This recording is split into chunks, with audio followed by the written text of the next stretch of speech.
Si tu rêves réussir financièrement, peu importe le pays dans lequel tu te trouves, cette vidéo est faite pour toi. Beaucoup de gens travaillent dur, multiplient des emplois, 2 emplois, 3 emplois, font même des temps supplémentaires. Mais à la fin, au bout de 5 à 10 ans, 15 ans, ils n'ont pas de résultats financiers positifs à montrer. Tu sais pourquoi? Parce qu'ils tombent dans les mêmes erreurs encore et encore. Dans cette vidéo, je vais te dévoiler 7 erreurs financières que tu dois éviter si tu veux réussir financièrement. Reste jusqu'à la fin parce que la 7e erreur est celle qui ruine beaucoup de gens.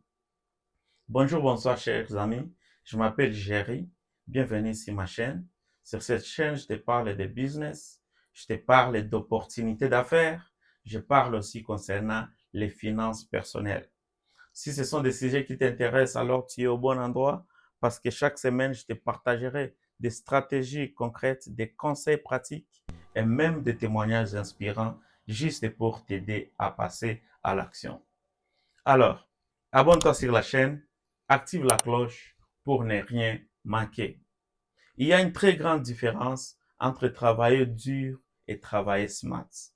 Les gens qui travaillent dur, ils multiplient des emplois, il faut beaucoup de temps supplémentaire, mais ils ne comprennent pas les règles du jeu. Mais les gens qui travaillent smart, ils travaillent normalement, mais ils tirent profit dans tous les systèmes. Ils tirent profit de tous les avantages que les systèmes offrent. Alors, je vais te donner aujourd'hui 7 erreurs que tu dois absolument éviter pour travailler smart. La première erreur que tu dois éviter pour réussir financièrement est celle de ne pas vivre au-dessus de tes moyens. Tu dois travailler en sorte que jamais tes dépenses ne dépassent tes revenus. Si tu gagnes 3 000 $, tu ne dois pas vivre comme quelqu'un qui gagne 10 000 $. Ce n'est pas possible. Tu dois avoir un budget. Tu écris au bout d'un papier ton budget, tu écris toutes tes dépenses et tous tes revenus. Et tu travailles en sorte que tu gardes tes dépenses à un niveau plus bas pour que tu puisses avoir une partie de ton salaire que tu vas dédier à l'épargne ou investissement. C'est très important d'avoir un budget et de respecter les budgets parce que le budget, c'est quelque chose qui est très important dans la vie financière. La deuxième erreur que tu dois éviter, mais que beaucoup de gens font, est celle de ne pas comprendre les crédits. Tu dois comprendre les crédits, tu ne dois pas mal utiliser les crédits.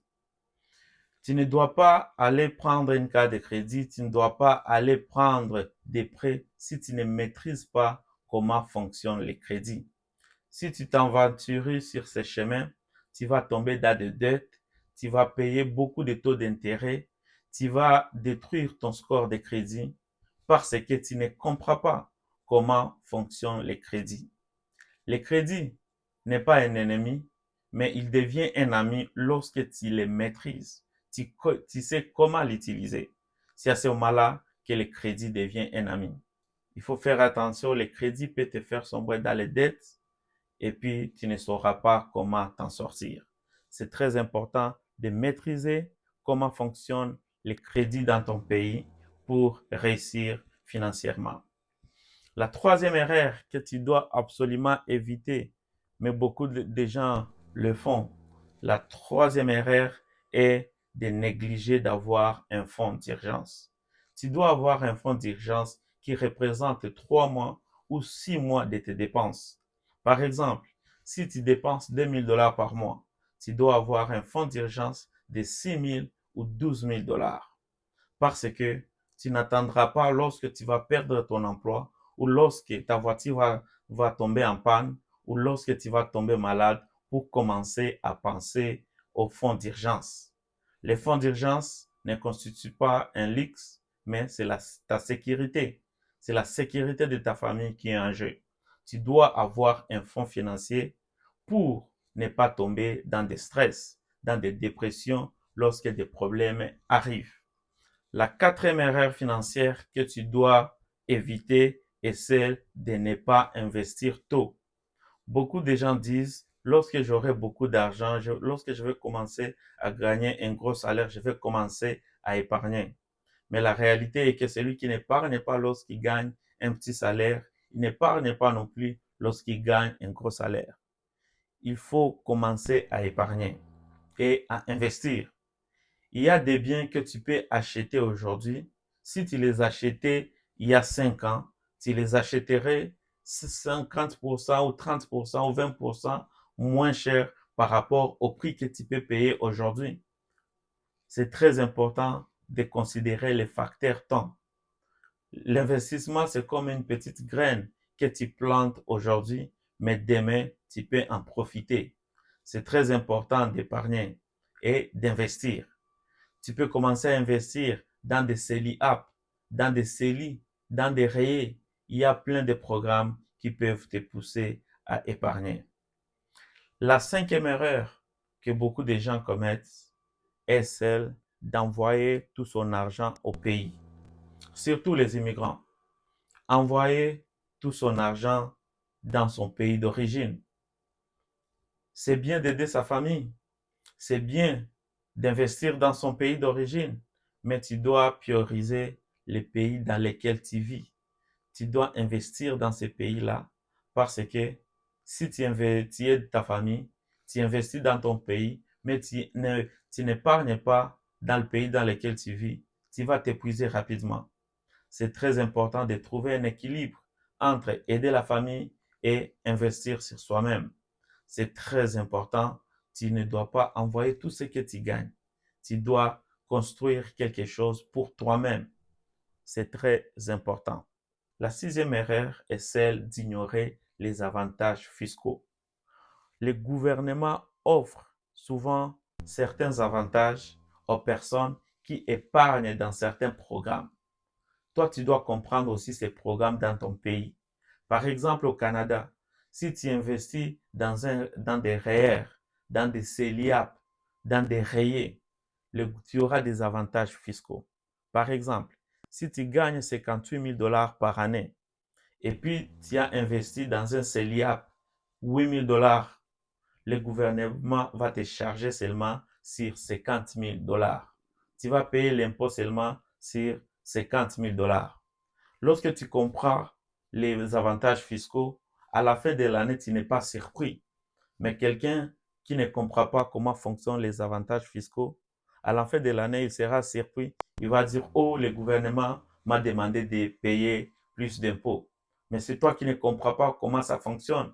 Mais quelqu'un qui comprend bien ces choses, il peut anticiper. Il va dire, à la fin de l'année, on va me rembourser.